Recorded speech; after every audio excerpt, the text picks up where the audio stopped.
Being a landlord isn't just about finding great tenants. It's about ensuring their safety and the safety of everyone in your building.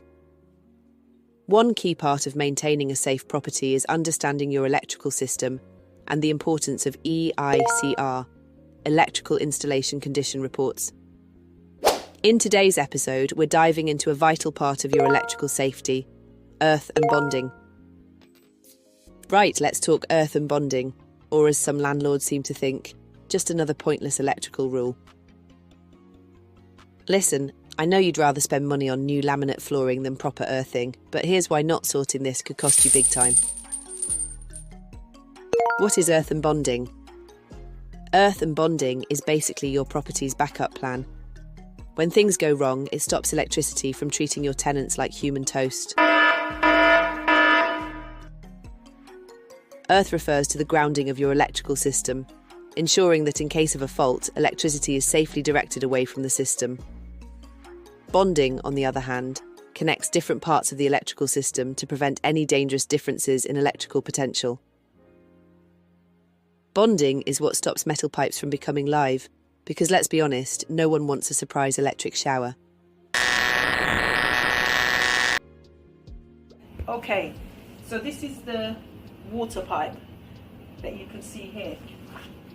There used to be a clamp here where the old bonding cable was, but they've had works done, and with construction sometimes these things get missed. So as you can see, we've got plastic piping which doesn't require bonding, but where the actual cable comes in is metal, and that part goes in the ground, so it does need to be bonded. Together, they form an essential part of electrical safety, helping to prevent shocks, fires, or worse. And when it comes to landlords, it's not just important, it's required by law to have these components in good working order. What happens if you ignore it? Well, if your property's earthing is dodgy, any electrical fault could turn metal objects into live wires. Picture this. Tenant goes to wash the dishes, touches a metal tap, gets a shock. Next thing you know, you're explaining to a judge why you thought earthing was optional. This cable is for that water bonding that we spoke about, which is all the way down here and goes across to here. So we're going to show you how we get the cable in.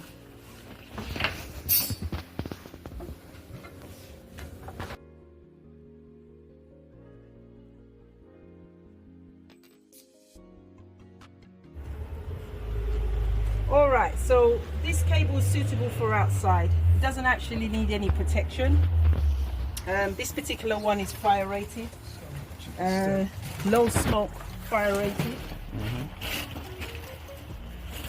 But for the aesthetics of it, we're going to use some black corrugated flexible conduit, which will make it look tie into the black of what they've got with the accessories and the trim. As a landlord, you want to make sure your property is safe for your tenants, and part of that is ensuring the electrical system is properly earthed and bonded. Not only does it protect your tenants, but it also protects you from potential legal and financial consequences.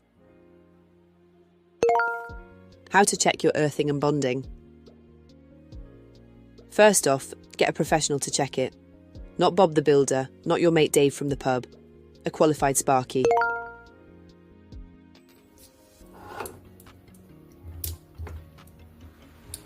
I think so.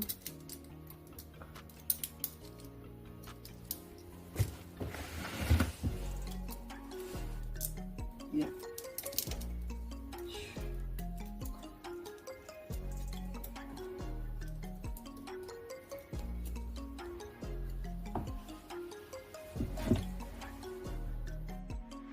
When we're conducting an EICR, we first check the earthing, which connects the property to the ground.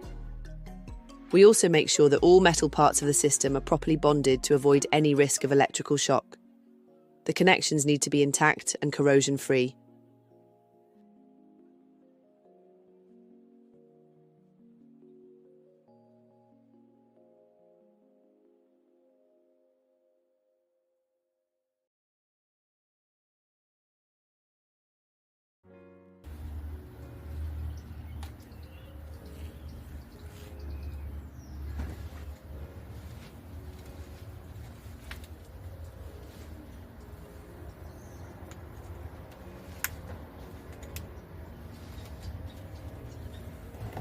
close to the wall.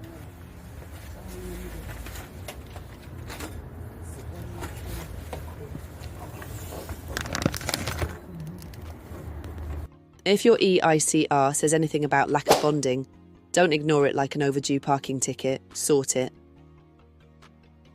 And no, calling your tenants and telling them just don't touch the pipes is not a solution. Okay, so we've run our bonding cable, as you can see. We've gone for black conduit, and we've come into here where we have the gas. So the last part now is the connection for the gas and the water. The rule is, if you put the live and the neutral like this, yeah, these two will start becoming live. There's nothing to balance it. See how important this earth is? You need to put them in the same hole, yeah? They call it electromagnetic force. This is another problem.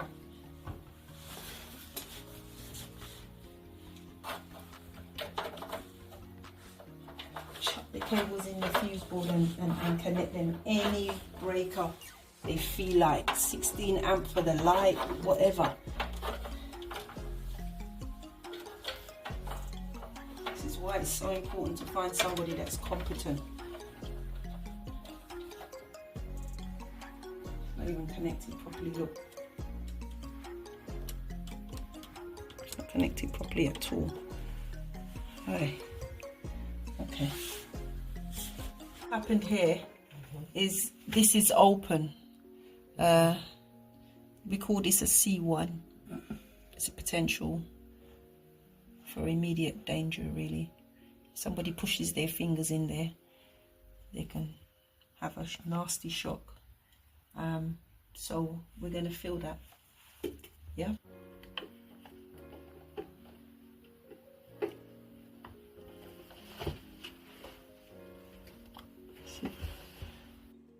Keeping your property's electrical system safe is an essential responsibility for any landlord. Earth and bonding are at the heart of this safety, and understanding them can prevent costly mistakes and keep your tenants safe. Make sure you schedule regular EICR with a qualified professional to keep your property up to code and safe from electrical hazards. Thanks for joining us today. Don't forget to like and subscribe unless you want your property to become a shocking experience, literally. And hit the bell icon for more episodes in our EICR series. Stay safe, and we'll see you next time.